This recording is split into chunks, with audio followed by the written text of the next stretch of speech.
Good morning, children. Children, today we are going to discuss about the mixed economy. This is the third type of economy, and among the various types of economies that we have already discussed, capitalist and the socialist economies. Now, mixed economy is a mixture of the advantages of both capitalist and the socialist economies. They exclude the disadvantages or the demerits of the capitalist and the socialist economy. So, in other words, mixed economy is an enhanced version of all the economies. Clear? Now, under the mixed economy, there are two types of arrangements, or you can say that mixed economy also has got two different types.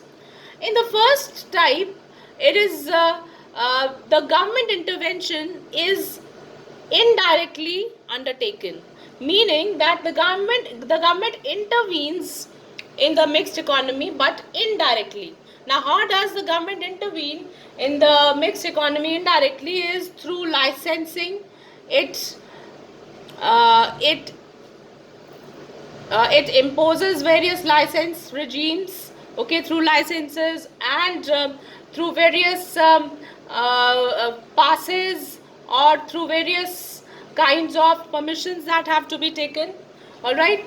But in the other type of economy, the government directly controls the working of the private sector. Now, indirect intervention, a mixed economy here means that both the public as well as the private sector, they coexist in the economy. All right.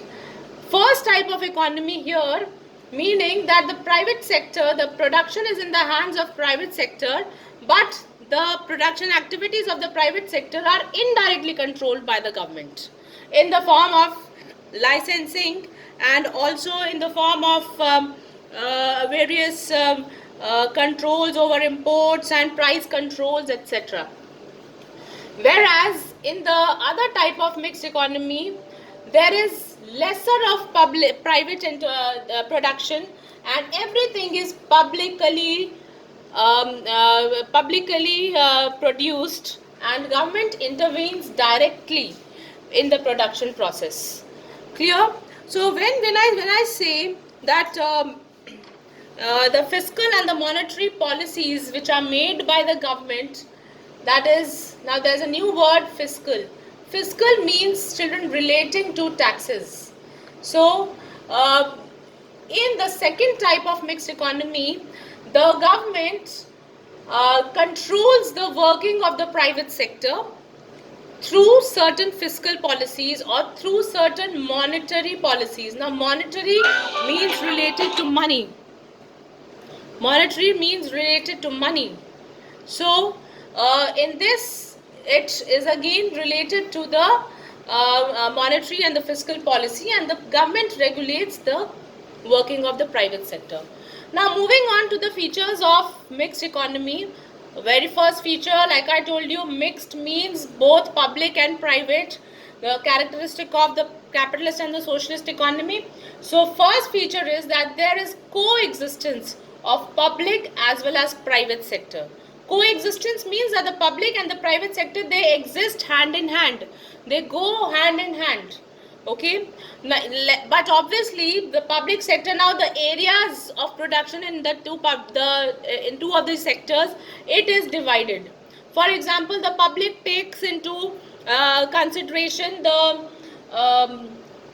production of heavy machines, so heavy machinery, heavy industries, and other strategic sectors like defense is taken care by the public sector.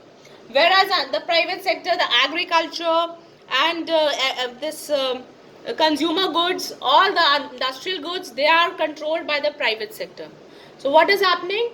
That the government has divided that the government will take care of certain industries like the heavy industries and the defense, and the private sector is going to take care about the other sectors like agriculture is there, consumer goods are there, that ways. Other feature of the mixed economy is that it is that everything is economically planned. Like I told you in the socialist economy also, that government plans, it formulates the 5-year plans, 10-year plans, how it is going to make use of the finance. So everything is planned under a mixed economy. Now what happens when this planning takes place? Everything moves in an organized manner and there is lesser of wastage. So that's again an important advantage of a mixed economy, which we'll discuss afterwards. Now beneficial for the masses. Now how this mixed economy is beneficial for the masses? Masses means majority of people.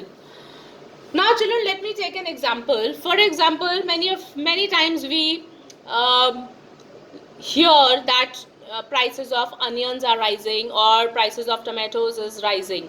How does this rise in price take place? Sometimes children, there is a lot of supply in the market of, you can say, of onions, let's say example. So supply of onions increases in the market, okay, and the demand is very less as of then. So what people do is that they hoard. Now the word is hoard, means that they keep onions in store, so that and they do not release those hoarded onions in the market. Now what happens over a period of time? The onions which are hoarded or kept back by the supplier, okay, leads to shortage of supply of onions. Now what happens in the market? That onions are scarce and the demand is more. So an artificial scarcity is produced in the market. And because of that artificial scarcity that is created in the market, the prices of onions rise. So this kind of unethical practices of hoarding some people do, due to which there is a price rise. But in a mixed economy, the government takes care of all these things, that the masses are not masses or the common people, they do not suffer because of such unethical practices. So government takes care with the help of price control. It fixes minimum price for a commodity, and also it takes care that sometimes it purchases that good from the producer and gives it in the market, so that the scarcity which is created is no more. Okay, this way it is beneficial. The practices which is under the mixed economy, they are beneficial.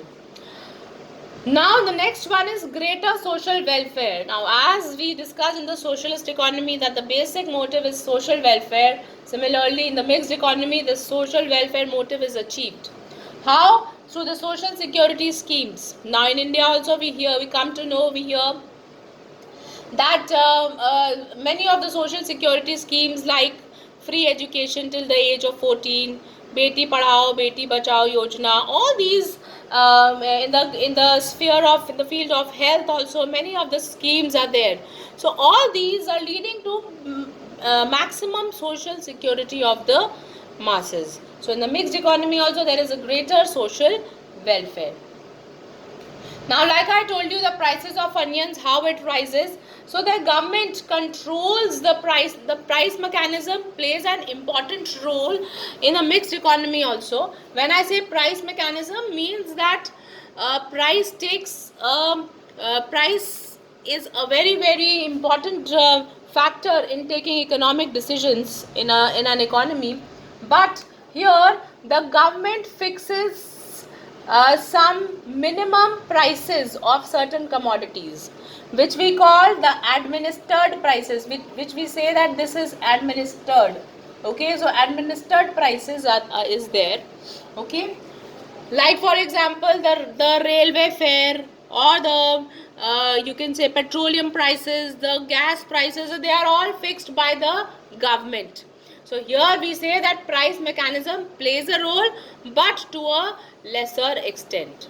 Now the last one is that because there is greater social welfare, because there are more benefits to the masses, therefore there is reduction of inequality in income and wealth. People, they have proper distribution of income and wealth. There is no class conflict in this particular economy. Now moving on to this one, children, the countries, let me give you some examples having of the countries having mixed economy with indirect government intervention. Very important example is of the USA, or you can say and UK. These two countries have a mixed economy with a very lesser government intervention or very indirect controls of government. Whereas the direct control by the economies which are directly controlled by the government and have both the sectors, that is public and private, India is an example, and it is a true example of a this type of mixed economy.